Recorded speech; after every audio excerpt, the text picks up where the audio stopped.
सांप काटने से पूरी दुनिया भर में होने वाले मौत की संख्या में भारत देश सबसे आगे है। भारत कृषि प्रधान देश है, तो किसान खेतों में ज़्यादातर घर बनाकर रहते हैं और खेतों में सांपों का डर तो होता ही है। हर साल 83,000 लोग सर्पदंश के शिकार होते हैं। इनमें से 11,000 लोगों की मौत हो जाती है। हमारे भारत देश में 236 प्रकार के सांप हैं। इनमें से 13 जो सांपों की जाति होती है वो खतरनाक होती है और इनमें से सिर्फ 4 ऐसे सांप होते हैं वो बिल्कुल जहरीले होते हैं, खतरनाक जहरीले होते हैं। इनके दंश से तुरंत व्यक्ति की मौत हो जाती है। तो ऐसे वक्त में अगर इस प्रकार का सर्पदंश होता है तो हमें शुरुआती प्रिकॉशंस क्या रखने हैं, शुरुआती ट्रीटमेंट क्या होनी चाहिए, जब तक हम अस्पताल तक पहुंचते हैं तो हमें क्या क्या बातों का ध्यान रखना है, कौन कौन सी ट्रीटमेंट करनी है जो हम कर सकते हैं, वही विषय में आज हम डिस्कस करेंगे। तो चलिए देखते हैं। हेलो फ्रेंड्स, मैं वैशाली और 40+ मॉम चैनल में आप सभी का स्वागत है। हर सांप जहरीला नहीं होता है। सांप के डर से कई लोगों की मौत हो जाती है। सबसे पहले सर्पदंश जिस व्यक्ति को हुआ है उसकी घबराहट दूर करने में हमें उसकी कोशिश करनी चाहिए और अस्पताल तक पहुंचाने की व्यवस्था करनी चाहिए। जिस व्यक्ति को सर्पदंश हुआ है उसे किस प्रकार के सांप ने दंश किया है उसे देखने की कोशिश हमें करनी चाहिए, ताकि सांप का हुलिया अगर हम डॉक्टर को बताते हैं तो ट्रीटमेंट देने में आसानी हो जाती है। जब तक हम अस्पताल तक पहुंचते हैं तो उतने टाइम में हमें जो व्यक्ति होता है सर्पदंश जिसे हुआ है उसके पैरों में अगर जूते हैं, रिंग है या फिर कोई धागा, बॉडी में कई जगह पर धागे बांधे हैं तो उसे छोड़ लेना है, निकाल लेना है।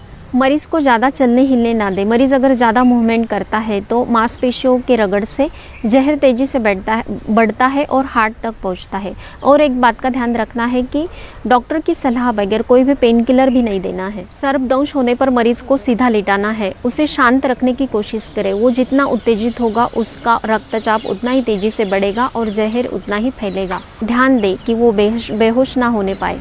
बेहोश हो भी जाता है तो उसकी सांसों पर ध्यान रखना है। उसकी पूरी बॉडी को गर्म करने की कोशिश करें। जो भी गर्म कपड़े होते हैं उसके बॉडी पर लपेट देने हैं। मरीज़ के जिस बॉडी पार्ट में सर्पदंश होता है उस बॉडी पार्ट को साबुन से, सोप से अच्छे से धो लेना है, साफ कर लेना है। मरीज़ को अगर हाथों में सांप ने काटा है तो हाथ को नीचे की ओर लटका के रखना है, इस प्रकार से उसे लिटाना है। पैरों में अगर काटा है तो पैर नीचे लटकना चाहिए। इस प्रकार से इस पोजीशन में अगर मरीज़ को लिटाते हैं तो जहर तेज़ी से हार्ट की तरफ नहीं बढ़ता है। जब भी सर्पदंश होता है तो 20 मिनट के अंदर हमें इस जगह पर पट्टी या रस्सी बांधनी है। पट्टी या रस्सी जिस पार्ट में हमें सर्पदंश हुआ है उसके 2 इंच ऊपर होनी चाहिए।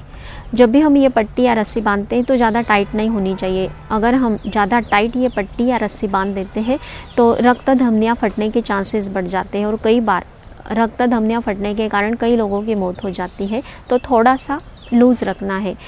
एक ही हमारा हेतु होना चाहिए कि जो जहर होता है वो हार्ट तक ना पहुँचे और हार्ट तक जहर ना फैलने के लिए हम धड़ पर भी, यानी कि हार्ट के थोड़े नीचे भी हम इस जगह पर पट्टी बांध सकते हैं। ये सभी प्राथमिक उपचार हमें अस्पताल तक पहुँचने से पहले करनी है। जब तक हम अस्पताल तक पहुँचते हैं तो बीच का जो टाइमिंग हमें मिल जाता है तो उसमें हमें ये सभी बातों का ध्यान रखना है।